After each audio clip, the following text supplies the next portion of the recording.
우리에게 주시는 하나님 말씀은 데살로니가전서 1장 2절에서 4절까지 말씀입니다. 신약성경 328페이지에 있는 말씀 데살로니가전서 1장 2절부터 제가 봉독해 드리겠습니다. 우리가 너희 모두로 말미암아 항상 하나님께 감사하며 기도할 때에 너희를 기억함은 너희의 믿음의 역사와 사랑의 수고와 우리 주 예수 그리스도에 대한 소망의 인내를 우리 하나님 아버지 앞에서 끊임없이 기억함이니 하나님의 사랑하심을 받은 형제들아 너희를 택하심을 아노라. 아멘. 세월이 참 빠르지요. 왜 그런 생각이 드느냐 하면은 지난해 40주년 감사 예배 열심히 아주 큰 잔치를 벌였는데 그때가 엊그제 같은데 또 1년이 후다닥 지났습니다. 참 빠릅니다. 저는 오늘 하나님의 은혜가 더 크게 느껴지고 그 은혜가 너무 크다는 생각을 다시 한번 하게 되었습니다. 왜냐하면은 사고 난 분들의 이야기를 한번 생각해 봤기 때문입니다. 사고 난 분들의 이야기를 들어보면 공통점이 있습니다. 사고는 그냥 순식간에 일어납니다. 순식간에 일어나는데 치료를 받는 것은 몇 달이 걸리고 또 혹은 후유증이 몇 년 가고 심지어는 사망사고까지 있습니다. 교회도 마찬가지입니다. 교회가 어렵고 힘들고 하던 것을 교회가 안정되고 평안하고 이렇게 되기까지는 때로는 10년, 20년이 걸리기도 합니다. 그런데 평화롭던 교회가 무너지는 것은 한 방에 한순간에 무너질 수 있습니다. 그걸 생각을 해보면은 우리 교회가 41년 동안 별 탈 없이 일어날 만한 일들도 있고 많은 일들이 있을 수 있지만 그래도 41년이 지난 오늘 우리가 비교적 평안하다고 하는 것은 하나님께서 우리에게 베풀어 주신 큰 은혜요 복인 줄로 믿습니다. 우리 교회는 아직도 부족한 면이 많지만 그래도 비교적 평안하고 건강한 교회라고 할 수 있습니다. 제가 비교적이라는 말을 합니다. 비교적이라는 말은 상대평가입니다. 10교회가 있으면 그 중에 그래도 우리가 비교적 평안하고 건강하다. 이런 이야기가 되겠죠. 그래서 감사합니다. 동시에 우리는 더 건강한 교회, 더 교회다운 교회로 성숙해 가야 합니다. 방금 상대평가를 이야기했는데 이제 절대평가입니다. 하나님께서 100점짜리 교회를 꿈꾸시는데 우리 교회는 몇 점인가? 그걸 생각을 해보면은 저는 자신이 없습니다. 우리 교회가 과연 몇 점짜리 될까? 60점이 합격, 이제 낙제를 면하는 게 60점인데 낙제점은 면할 수 있을까? 사실은 하나님이 기뻐하시는 그 아름다운 교회의 모습에 비하면 우리 교회가 아직도 너무 멀었다. 비교적은 좋은 교회. 그러나 하나님께서 기뻐하시는 그 교회를 만들어감에 있어서는 아직도 멀었다 하는 생각을 솔직하게 인정을 안 할 수가 없습니다. 그래서 더 건강한 교회로 세워져야 되는데 그 건강한 교회가 되기를 소원하는 마음으로 오늘 2000년 전 당시에 온 나라의 교회의 본이 되었던 데살로니가 교회를 살펴보고 있습니다. 1장 3절 말씀을 보면은 데살로니가 교회는 보석이 3가지가 있었습니다. 하나는 믿음의 역사였습니다. 지난 주일에 말씀을 드렸는데 믿음이 일해서 무언가 열매를 맺는 그런 역사가 있었다는 거예요. 두 번째 보석은 오늘 말씀드릴 것인데 사랑의 수고입니다. 사랑이 수고로 열매 맺는 거예요. 그리고 세 번째 보석은 다음 주일 말씀드릴 건데 소망의 인내입니다. 소망으로 인해서 인내하게 되는 것입니다. 우리에게도 이 3가지 보석이 있기를 소원합니다. 믿음의 역사, 사랑의 수고, 소망의 인내입니다. 이제 오늘은 사랑의 수고에 대해서 살펴보겠습니다. 여러분, 사랑의 수고는 어떤 것일까요? 첫째로는 약한 자를 위해 자기의 권리를 포기하는 수고입니다. 지금 우리 대한민국 사회는 저마다 자기의 권리를 지나치게 주장하는 시대가 되었습니다. 과거에 우리나라는 많은 사람들이 정당한 권리를 보장받지 못하고 권리를 빼앗기는 그런 어려움을 경험했습니다. 그에 비해서 오늘 자기의 권리를 당당하게 주장하는 사회가 된 것은 긍정적인 변화라고 할 수 있습니다. 그러나 문제는 권리 주장이 지나치게 과한 경우입니다. 여러분 모두가 권리를 지나치게 주장하면은 그 사회가 유지되지 못합니다. 여러분 멀리 갈 것 없이 여러분 가정을 생각해 보십시오. 자, 아버지가 있고 어머니가 있고 자녀가 있습니다. 여러분 이 셋이서 모두 자기 권리를 강력하게 주장하면은 가정이 유지될 수 있겠습니까? 그래도 가정이 유지되고 교회가 유지되고 사회가 유지되는 것은 사랑으로 스스로 자기 권리를 포기하는 사람들 덕분입니다. 여러분 가정의 엄마들을 보십시오. 엄마도 피곤하고 그래서 쉬고 싶고 엄마도 맛있는 거 먹고 싶고 엄마도 여행 다니고 싶습니다. 그러나 아이를 사랑하기에 쉴 수 있는 권리, 잠잘 수 있는 권리를 포기하고 밤중에도 자다가 일어나서 기저귀를 갈아주고 젖을 먹이고 그렇게 해오셨습니다. 그 덕분에 오늘 우리가 있는 거예요. 우리의 어머니들이 그렇게 하셨기 때문에 그 권리를 포기하셨기 때문에 오늘의 우리가 있는 거죠. 아빠들도 보십시오.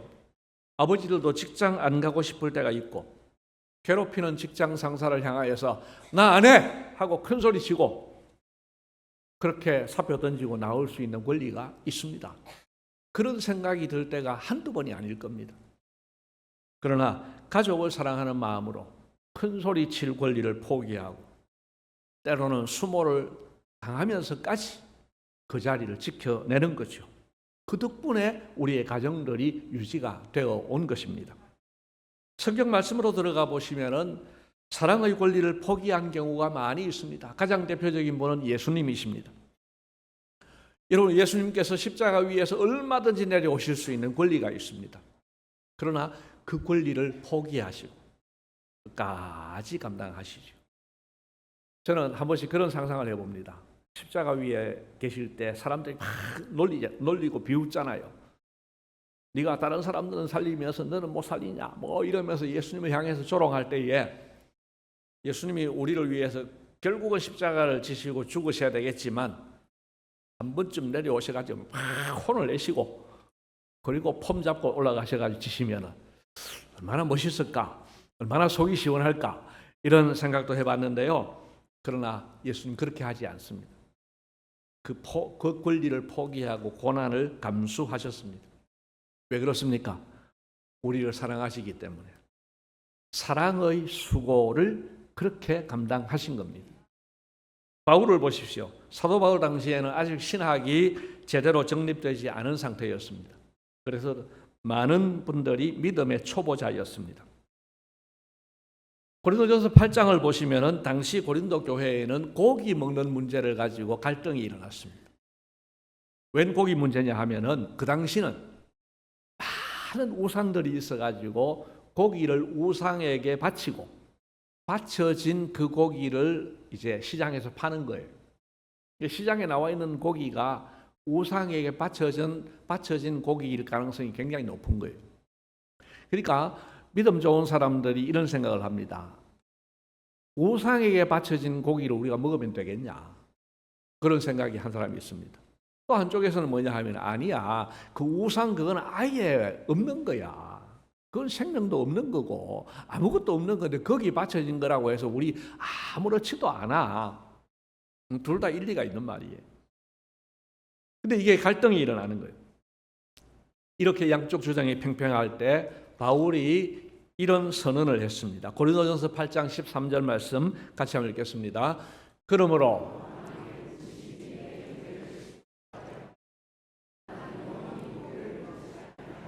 내 형제를 실족하지 않게 하리라. 아멘. 자, 바울이 고기를 먹는 순간 믿음이 별로 약한 사람들, 고기 먹으면 안 돼, 저 우상에게 바쳐진 건데 이렇게 찜찜해하는 분들이 있다고 하면 나는 영원히 고기를 먹지 아니하리라 그랬습니다. 고기를 안 좋아하는 분도 계실지 모르지만 대부분은 고기를 좋아하십니다. 그죠? 고기를 영원히 안 먹는다고 생각을 하면 이거 많이 섭섭할 것 같지 않습니까? 그런데 오늘 바울이 자기 권리, 얼마든지 고기를 먹을 수 있지만 고기 먹는 권리를 포기하는 거예요. 9장에 가면 또 다른 권리 포기를 선언합니다. 고린도전서 9장 19절 말씀인데요. 같이 읽습니다. 내가 모든 사람에게 자유로우나 스스로 모든 사람에게 종이 된 것은 더 많은 사람을 얻고자 함이라. 아멘. 한 사람의 종이 되는 것도 힘들 텐데 모든 사람의 종이 되겠다고 합니다. 많은 권리를 포기한 겁니다. 왜? 그 한 영혼 한 영혼을 얻기 위해서입니다. 그 영혼을 사랑하는 마음으로 이 권리를 포기하는 거예요. 이제 오늘 우리 자신을 살펴보면 좋겠습니다. 우리에게 사랑의 수고가 있습니까? 내가 혹은 우리가 사랑으로 내 권리를 포기한 일이 있습니까? 우리는 해봤습니다. 우리가 자녀들을 양육하고 할 때에 사랑함으로 우리의 권리를 포기한 것처럼 이웃과 교인들을 위해서도 스스로 권리를 포기하는 우리가 되기를 소원합니다. 바울처럼 모든 사람에게 종이 될 수는 없을 겁니다. 그러나 처음부터 많이는 못해도 조금씩이라도 실천하되 그 포기의 범위가 넓어지고 횟수가 더 많아지시기를 축복합니다. 그럴 때에 우리 가정이 평화롭고 우리 교회가 평화롭고 여러분이 속한 사회가 평화롭게 될 줄로 믿습니다. 그래서 그 사랑의 수고가 가치가 있는 거예요. 두 번째로는 약한 자를 위해 필요한 것을 제공하는 수고입니다. 여러분, 하나님은 온 세상을 다스리시는 왕이십니다. 그런데 사람들이 워낙 말을 안 들으니까 우선 이스라엘 나라를 선택하십니다. 그래서 하나님께서는 그 이스라엘 나라에 무한한 복을 주시고 그 백성들은 하나님을 사랑하는 마음으로 순종하고 그래서 이 백성들이 참 복을 받는 그걸 사람들한테 보여주고 싶었던 거예요. 그래서 다른 나라 사람들이 이스라엘을 보면서 저 사람들이 섬기는 하나님 우리도 믿고 싶다. 이게 하나님께서 계획하신 거예요. 그래서 레위기 19장을 보면은 하나님께서 꿈꾸신 세상의 단 한 단면을 볼 수 있습니다. 2절 말씀은 기본 정신 내지는 기준인데요. 뭐라고 하느냐 하면은 내가 거룩하니 너희도 거룩하여라. 그럽니다. 거룩은 뭐냐? 구별되는 건데 쉽게 말하면은 다르다는 거예요. 하나님이 나는 다른 신과 다르고 다른 사람과 달라. 너희도 달라야 된다. 라고 말씀하시는 거예요. 그럼 어떻게 달라야 되느냐? 9절과 10절 말씀을 보면은 그 실제 이제 지킬 사항이 나옵니다. 같이 한번 읽겠습니다. 너희가 너희의 땅에서 곡식을 거둘 때에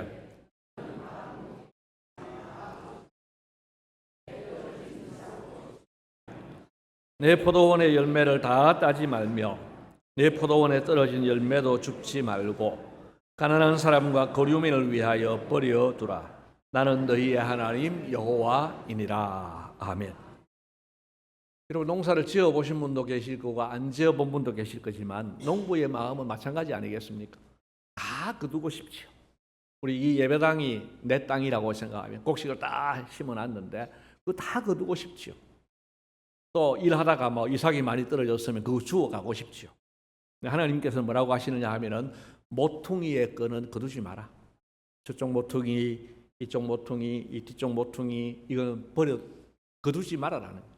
그 다음에 떨어진 이삭을 줍지 말라는 거예요. 놔두라는 거예요. 왜?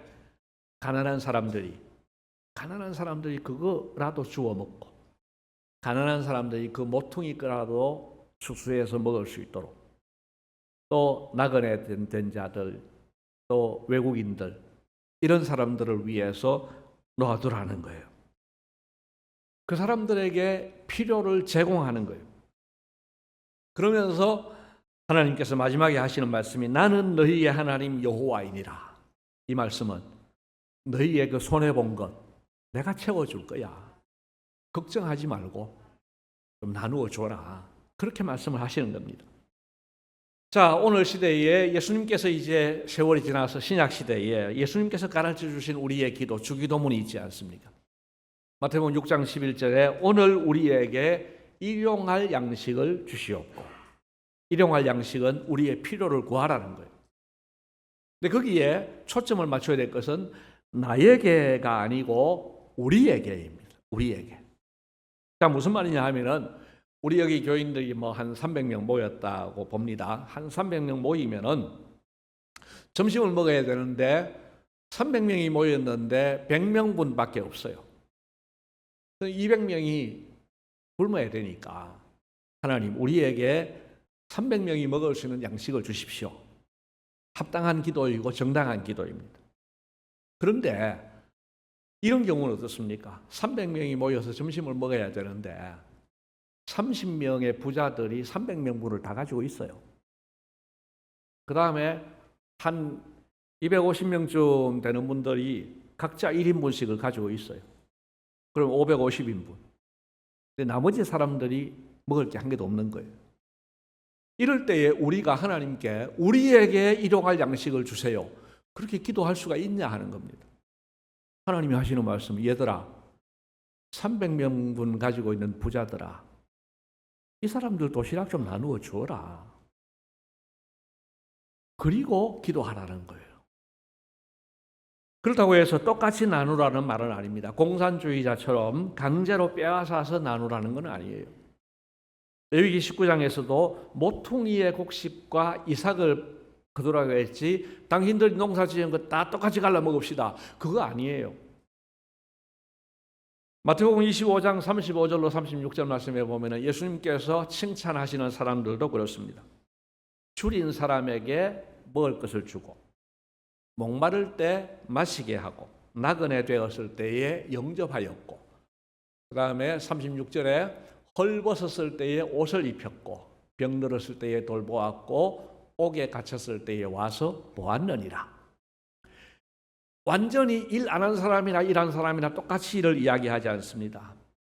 예수님께 칭찬받은 사람들을 보면은 그들이 행한 선행, 즉 약한 자에게 필요를 채워주는 것이 곧 예수님에게 한 것이라고 말씀을 하셨는데 우리는 오늘 이 주님의 음성을 들어야 됩니다.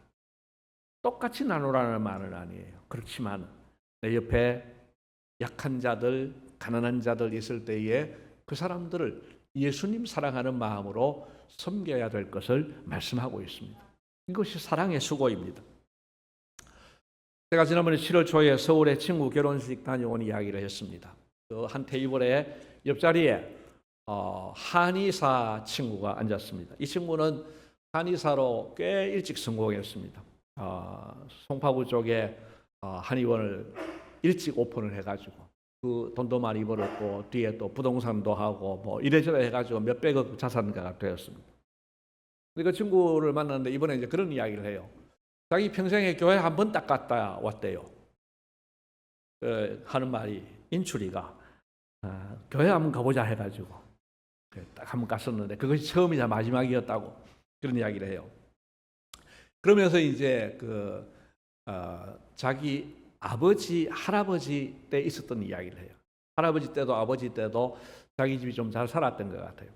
그러니까 동네 지나가는 거지들 이런 사람들이 오면은 꼭 국밥 한 그릇씩 말아드리고 그래서 많은 분들이 그 집에서 식사를 하고 또 할아버지도 이제 한의사 또 아버지도 한의사였는데 한의사를 하면서 다니면서 이제 무료 진료를 해주고 침을 놔주고 그런 이야기 그런 일들을 해왔는데 본인도 이제 의료봉사단이 되어서 그 의료봉사단 단장까지 했습니다. 그러면서 해외에 가서 많은 의료봉사를 했는데 많이 갈 때는 매달 1년에 12번도 갔다는 거예요. 한 번 가서 한 주간씩 텐트 치고 그렇게 의료봉사를 많이 했다고 해요. 그 이야기를 들으면서 제 생각에 그런 생각이 들었습니다. 이 친구가 예수는 안 믿지만 이렇게 선행을 많이 하니까 하나님께서 이 친구에게 심은 대로 거두게 하시는구나. 그런 생각이 들었습니다. 그러면서 이런 생각이 듭니다. 여러분, 예수 안 믿는 사람도 이렇게 한다면 예수를 믿는 우리는 어떻게 해야 될까? 우리는 더더욱 약한 자들을 위해 필요한 것을 제공해 주어야 할 줄로 믿습니다. 많이 못하더라도 조금씩이라도 반찬 한 접시라도 우리가 마음을 먹으면 할 수 있는 부분들이 눈에 보입니다. 여러분, 부디 내 옆에 있는 사람들이 나로 인하여서 덕을 보는 그런 우리 모두가 되시기를 주님의 이름으로 축복합니다. 마지막 세 번째로 용납하고 용서하는 수고입니다.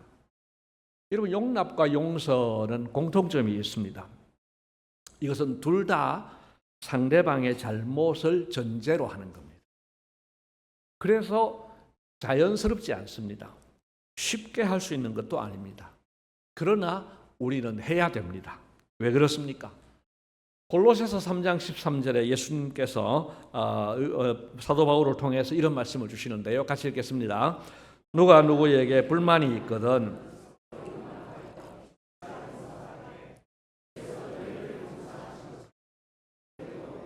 아멘. 자, 분명히 상대방이 잘못했어요. 상대방이 잘못했기 때문에 내가 불만이 있어요. 쟤는 왜 저래? 분명히 원인 제공을 그 친구가 했어요. 자, 1대1로 보면은 분명히 내가 기분 나빠해야 되고 그래서 이 친구가 야단을 맞아야 돼요. 그런데 하나님께서는 꼭 사람을 대할 때에 1대1로 대하지 말아라는 거예요. 삼각관계로 보라고 합니다. 무슨 말이냐면 나와 너가 있지만 위에 계신 하나님을 통해서 보라는 거예요. 하나님을 통해서 보니까 뭐라고 하십니까? 하나님이 너희를 용서하신 것 같이 너희도 그리하고. 하나님께서 우리를 보시는 거예요. 이 친구가 나한테 분명히 잘못했잖아요 하고 내가 확 불만을 가지고 확 야단을 치려고 하는데 하나님이 야야야야 내가 너를 용서한 것 너도 기억해라. 내가 너를 용서한 것처럼 너도 그 사람 용납해 주어라. 여러분, 앞으로 사람과 사람과의 관계를 대할 때 결단코 1대1로 보지 마시기를 바랍니다. 1대1로 보면은 화날 일이 너무 많아요. 그런데 삼각관계로 하나님을 통해서 보면 이제 이게 이야기가 달라집니다. 그래서 우리는 하나님으로부터 받은 용서받은 전력이 있기 때문에 그 덕분에 살아있기 때문에 그래서 우리는 상대방에 대해서 용서하고 용납해야 된다는 거예요. 그 다음에 마태복음 6장 12절에 보면은 또 주기도문의 내용인데요. 같이 읽겠습니다. 우리가 우리에게 죄 지은 자를 사하여 준 것 같이 우리 죄를 사하여 주시옵고. 보세요. 오늘도 우리는 죄 용서를 받아야 될 사람이에요. 지난 시간에 모든 죄를 용서받았지만은 여전히 우리는 범죄하고 그래서 오늘도 참회의 기도를 드렸고 오늘도 우리는 용서를 받아야 됩니다. 근데 예수님께서 하시는 말씀이 기도를 할 때 이렇게 하라는 거예요. 우리가 우리에게 죄 지은 자를 사하여 준 것 같이 우리 죄를 사하여 주시옵고. 그러면은 내가 하나님 앞에 이 기도를 드리려고 할 때 마땅 이 기도를 드릴 수 있는 사람은 내 옆에 있는 사람들을 용서하면서 그러면서 하나님께 이 기도를 드려야 된다는 거예요. 아유, 기도가 참 어려워요. 그렇지만 완벽하지는 않아도 우리는 그 마음을 가지고 주기도문의 기도를 드려야 된다 이 말씀입니다. 내가 주님께 용서를 받아야 되는데 그 용서를 받기 전에 나도 다른 사람에게 주님, 나도 그래도 용서하려고 노력했습니다. 주님, 내 죄를 다시 한번 용서해 주십시오. 하는 것입니다. 데살로니가전서 2장 야고보서 2장 13절을 보면은 이런 또 무시무시한 경고가 있습니다. 같이 읽습니다. 긍휼을 행하지 아니하는 자에게는 긍휼 없는 심판이 있으리라. 긍휼은 심판을 이기고 자랑하느니라. 아멘. 여러분, 긍휼 없는 심판 정말 무서운 경고입니다. 간혹 어떤 분들은 법대로 하자고 이야기해요. 법대로, 법이요 외치는 사람들이 있어요. 그 일 자체만 보면은 법이요가 맞는 것 같아요. 근데 여러분, 하나님께서 우리를 법대로 처리하신다고 하면 우리 중에 살아남을 자가 누가 있겠습니까? 여러분, 주님의 긍휼을 입어야 내가 심판을 면할 수 있습니다. 그런데 내가 다른 사람에게 긍휼을 베풀지 않고 법대로 하면은 나도 법대로 긍휼 없는 심판을 당할 수 있다는 거예요. 그래서 여러분, 우리가 큰 소리치고 살 수가 없습니다. 특히 예수 믿는 사람들은 큰 소리치고 살 수가 없습니다. 내가 심판대 앞에서 긍휼히 여김을 받기 위해서 오늘 우리도 다른 사람의 잘못에 대해서 용서하고 용납하는 그런 긍휼함이 있어야 할 줄로 믿습니다. 그럼 어떻게 하면 용납할 수 있고 용서를 실천할 수 있겠습니까?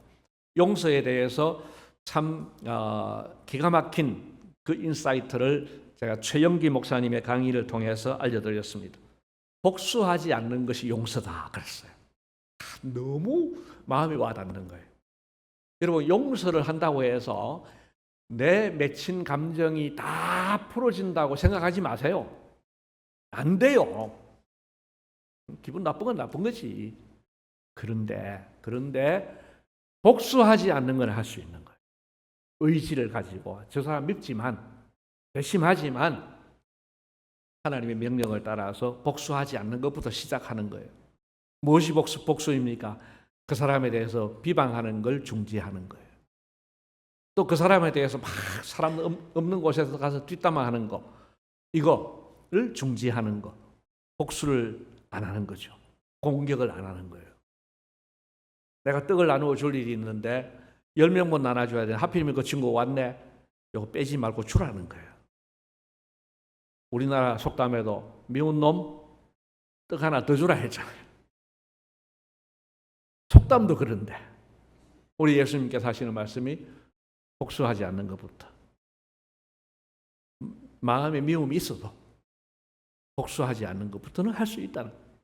그런데 그렇게 하다가 보면은 감정도, 미운 감정도 수그러들고 나중에는 진짜 용서가 되더라는 거예요.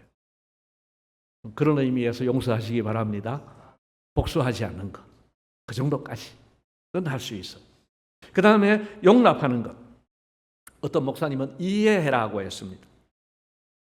그 사람이 그렇게 이야기하는 거는 지금 굉장히 컨디션이 안 좋아서 그랬을 거야. 또는 나는 이 생각이 맞다고 생각하지만 그 사람은 그렇게 생각하는데 내 생각이 자유인 것처럼 그 사람의 생각도 자유잖아. 그렇게 하면은 받아들일 수 있다는 것이죠. 여러분, 참 힘든 일이지만 생각해 보면은 또 주님의 도우심으로 할 수 있는 일들입니다. 이제 말씀을 뵙습니다. 우리 모두가 하나님 아버지로부터 큰 사랑을 빚진 사람들입니다. 그리고 인정하십니까? 큰 사랑의 빚을 졌어요. 그런데 그 하나님께서는 우리에게 그 빚을 갚는데 누구에게 갚으라 하느냐 하면은 이웃 사람들에게 갚으라고 합니다. 이웃에게. 그래서 하나님께 빚 갚는 마음으로 이웃을 사랑하시되 사랑의 수고를 기꺼이 감당하시기를 주님의 이름으로 축복합니다.